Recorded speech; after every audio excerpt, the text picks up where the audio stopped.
संस्कृति की समस्याएं, जैसा कि मैंने आपसे कहा कि जनसांस्कृतिक मंच की स्थापना के साथ में हम लोगों ने एक ही मैसेज दिया कि संस्कृति की समस्याएं सुलझी नहीं है, बल्कि वास्तविकता यह है कि संस्कृति की समस्याएं अभी और आगे जानी है। हमें कोशिश यह करना है कि जो नए लोग हैं वे संस्कृति के प्रश्नों को उठाएं और आगे ले जाएं। तो एक दिलचस्प घटना घटी। नए की कोशिश की थी हमने, नए की शुरुआत की थी हमने मथुरा में, लेकिन नए की शुरुआत करते समय हमारे जो दोस्त थे जो नई संस्कृति के निर्माण में लगे थे वो तो सो गए, और जो हमारे अपोनेंट थे, यानी जो परंपरावादी थे, जो अहंकारवादी थे, जो रिएक्शनरी किस्म के लोग थे संस्कृति में, वे एक्टिव हो गए। और ये एक ऐसी स्थिति हुई कि इससे मंच दोनों तरफ से प्रभावित है। अभी मंच में वे लोग भी हैं जो कि परंपरावादी हैं, रूढ़िवादी हैं।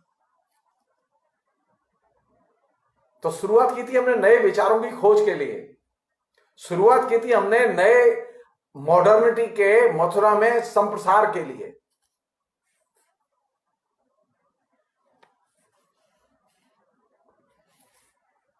तो ये कह सकते हैं कि हमने, मंच के लोगों ने अपने को तो अपाहिज बना लिया और शत्रु को सक्रिय बना दिया, और ये एक विलक्षण परिवर्तन था जो कि मैंने आके नोटिस किया।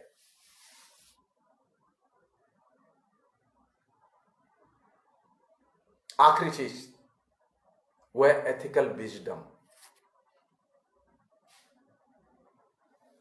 वो ये कि मित्रता करो लेकिन किसी को क्षति पहुंचाए बिना उसका आनंद लो, और गुणवत्तापूर्ण मानवीय व्यवहार करो। अभी जो हालत चल रही है उसको देखते हुए वो जमाने की बातें बहुत रिलेवेंट लगती हैं कि हम लोग ज्ञान का सम्मान करते थे, जो ज्ञानी लोग हैं उनका हम सम्मान करते थे। अभी तो ज्ञान और ज्ञानी का सम्मान जो है बिल्कुल ताक पर रखा हुआ है, और कोई भी फैसला अनुभव के आधार पर करो, चाहे संस्कृति के प्रश्न हो, राजनीति के प्रश्न हो। मसलन मैं एक छोटा सा उदाहरण दे रहा हूं आपको। राजनीति में ये एक प्रैक्टिकल चीज थी जिसको कि पहली बार हरवंश वगैरह हम सब लोगों ने मिलकर इंट्रोड्यूस किया। मथुरा में नुक्कड़ सभाओं की कल्चर, नुक्कड़ सभाओं के साथ में बैनर, पोस्टर, प्रोपेगेंडा की कल्चर। इलेक्शन जब आएंगे, विधानसभा के चुनाव आएंगे, लोकसभा के चुनाव आएंगे, हम लोग हर कॉन्स्टिट्यूंसी में जाएंगे जहां तक हमसे संभव हो सकेगा। हरवंश उन लोगों में से था जो कि एक्टिवली चुनाव में विभिन्न रूपों में भाग लेता था, और खासतौर पर वो, उसकी राइटिंग बहुत अच्छी थी, तो पोस्टर बहुत अच्छे बनाता था, बहुत शानदार पोस्टर बनाता था। तो मुझे आज भी याद है कि मथुरा में जिसे हम ऑल्टरनेट कल्चर कम्युनिकेशन की, उसको विकसित करने में हरवंश के जो बनाए हुए पोस्टर्स थे वे बहुत महत्वपूर्ण, हजारों लोगों को उन पोस्टरों ने आकर्षित किया और कम्युनिकेट किया।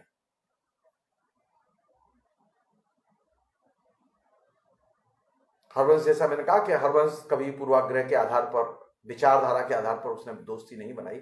हरवंश के अंदर एक खास तरह का प्रैग्मेटिज्म था जो कि हम सब लोग इसमें लैक करते थे। हरवंश मार्क्सवादी भी था, हरवंश उदारवादी भी था, हरवंश व्यवहारवादी भी था, आज भी है वो। उसकी नजर आज भी समाज के बहुत सारे ऐसे रूपों पर और ऐसी समस्याओं पर है जो कि हम सब लोग उसकी तरफ ध्यान नहीं देते। मैं सिर्फ एक चीज का जिक्र करके बात खत्म करूंगा। हरवंश ने अपने किताब के पैशन को किस तरह से एक विलक्षण प्रयोग किया उसने अपनी लाइफ में। वो बिमटेक के जरिए उसने विभिन्न जो कारागार हैं, जेल हैं, जेल में जो कैदी हैं, हिंदुस्तान में 70 साल में किसी के दिमाग में यह चीज नहीं आई कैदियों को पढ़ने की कोई सुविधा होनी चाहिए। हरवंश ने ये एक शानदार काम किया कि उसने विभिन्न जेलों में, कई दर्जन जेल हैं जिनमें कि हरवंश के द्वारा स्थापित की गई लाइब्रेरी कैदियों के लिए काम कर रही है। उनमें लाइब्रेरी में किताबें हैं, उनमें पूरी कमरे की व्यवस्था है, उनमें और भी दूसरी चीजें हैं, मतलब रैक है, अलमारी है, दूसरी चीजें हैं। रेगुलर उसका एक बजट है जो कि वो हरवंश हर साल खर्च करता है, कई करोड़ रुपए का बजट है। तो पैसा तो सब लोग कमाते हैं, और जो लोग पैसा कमा रहे हैं वे लोग किताब से सबसे ज्यादा दूर भाग रहे हैं। लेकिन हरवंश ने पैसा भी कमाया, शोहरत भी कमाई, लेकिन किताब भी कमाई। उसने कई किताबें लिखी, एडिट की, और साथ साथ पुस्तक आंदोलन को वो एकदम जेलों में ले गया। जैसा कि उसने मुझे अपने अनुभव से बताया कि शुरू में थोड़ी सी दिक्कत थी, तो विद्यार्थियों जो उसके यहां पढ़ते हैं, 300-400 विद्यार्थी पढ़ते हैं जो हॉस्टल्स में रहते हैं, विद्यार्थियों की रद्दी बेच के जो पैसा आया उससे पहली बार किताबें खरीदी गई, और वो काफी था।